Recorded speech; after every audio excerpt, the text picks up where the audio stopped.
Your Excellency, the Vice President, Your Excellency, the former President, Madam Chief Justice, distinguished ladies and gentlemen at the high table, distinguished presidential candidates, the clergy, the members of the diplomatic corps, leadership of various political parties, distinguished ladies and gentlemen, my colleagues from the National Election Security Task Force, friends from the media, Ghanaians across the country and beyond. I made this brief statement on behalf of the National Election Security Task Force. We want to thank the organizers for the opportunity given to us to also be part of this very historic event.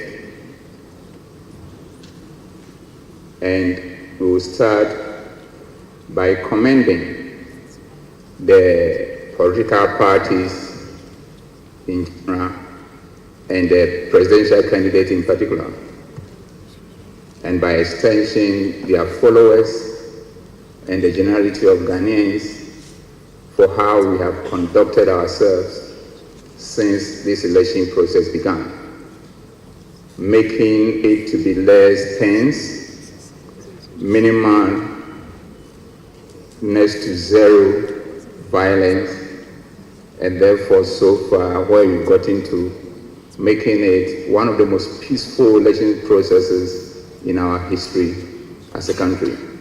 And we commend you. It's about what you have done, which has also made our work easier, and we are proud of you.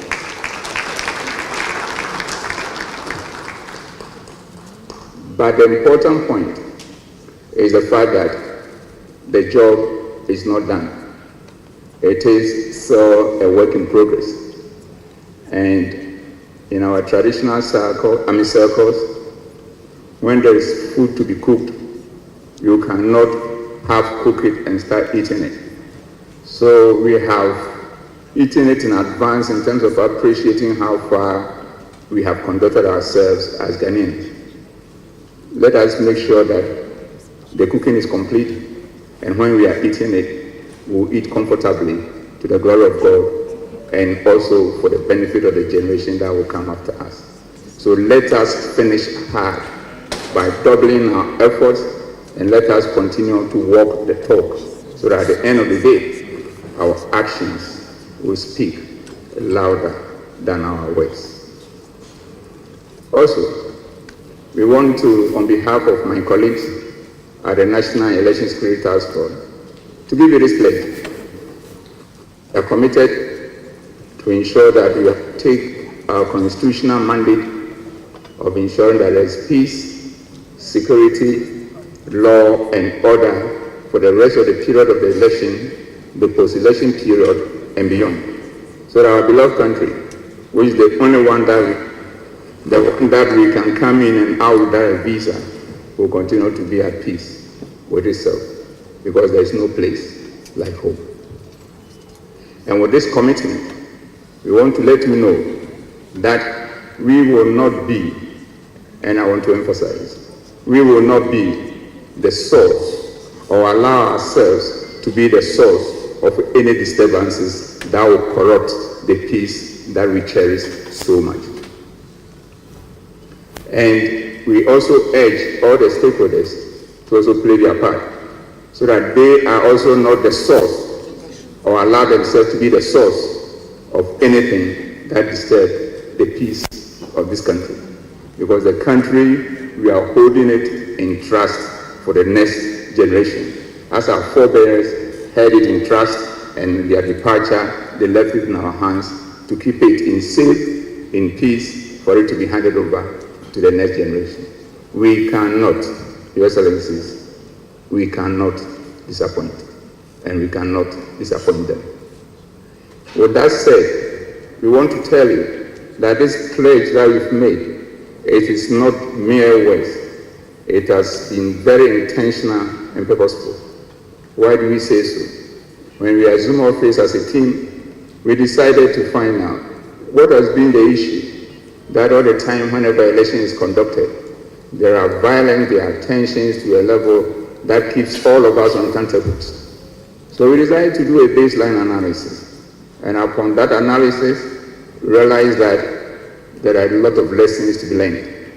And then going forward, that lessons will be used to inform our strategies towards providing security during elections.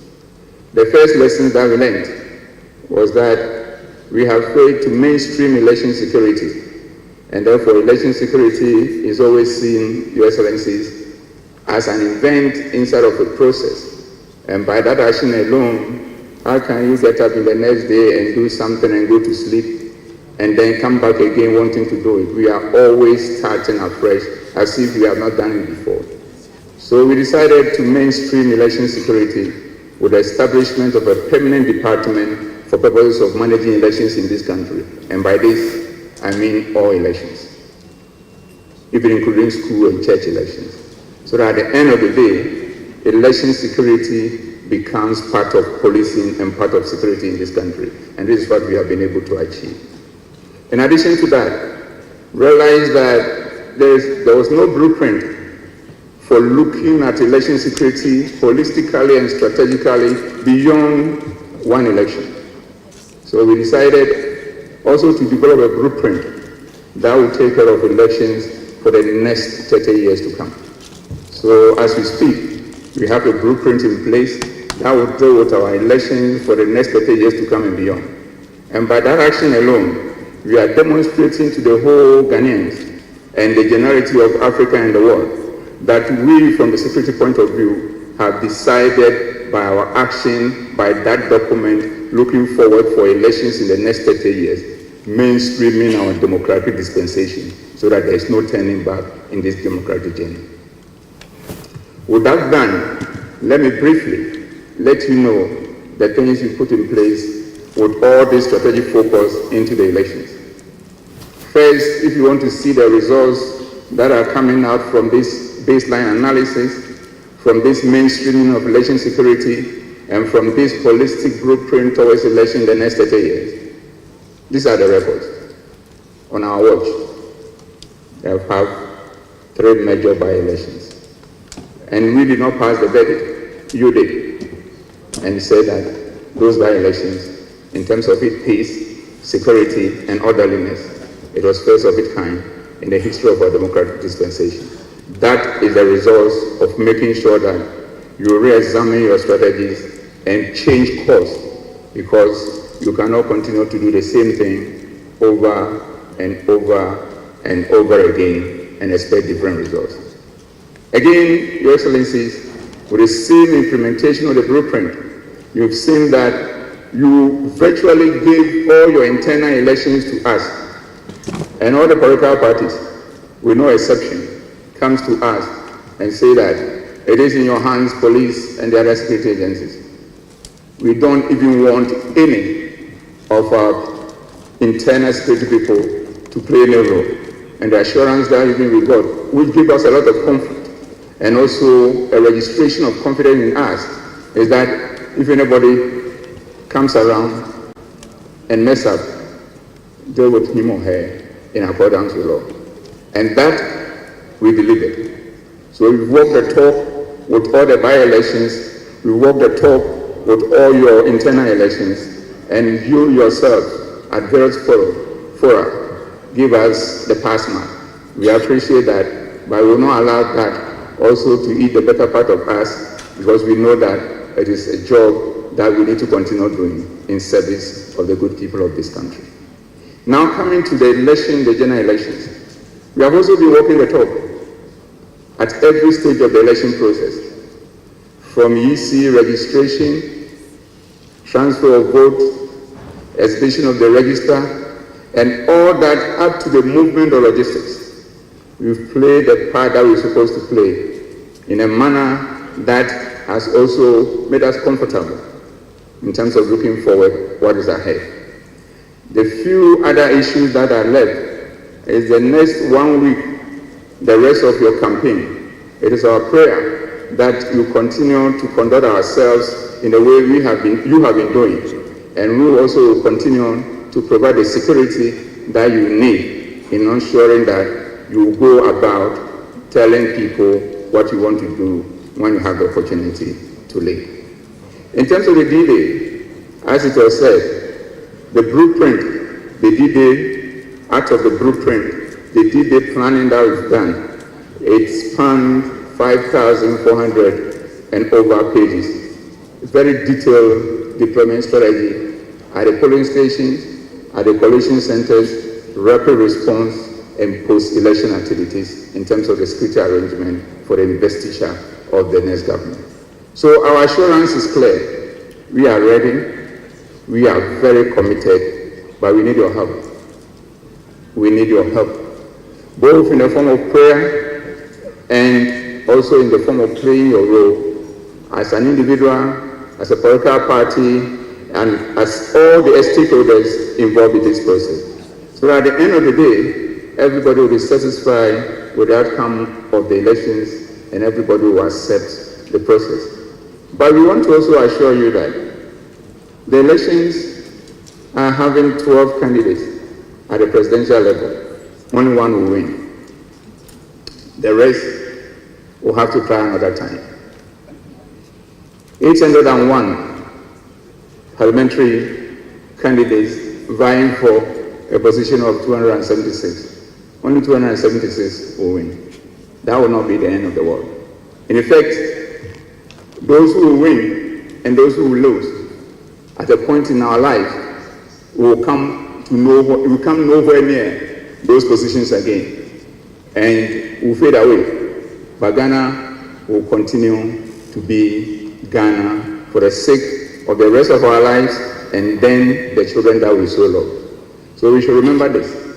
We want to plead with you. We are overcommitted to make sure that at the end of the day, we will be giving the pass mark again, this time higher than all what we have achieved with all the examples that I have cited. But we want you also to do your very best at the individual level, at the party level, and at any other stakeholder level, so that your contribution and my contribution put together will make us strong and continue to be the trailblazer for the rest of Africa and beyond. Don't let Ghana fade away. Because when Ghana fade away, we fade away with it. But let us do our best and fade away, because life is a stage, and when we show up at the stage, at a point, we have to give way so that the next generation will follow and Ghana will continue, so that we have said in history that we did not disappoint. Your Excellency, once again, my colleagues from the National Election Security Task Force want to assure the generality of Ghanaians that they should relax, and I mean relax, and be a Ghanaian and a full Ghanaian and be proud of yourself. That this one, it will be better than all the elections that has passed, if only you help us to play our role as we are doing and also do yours. I thank you very much.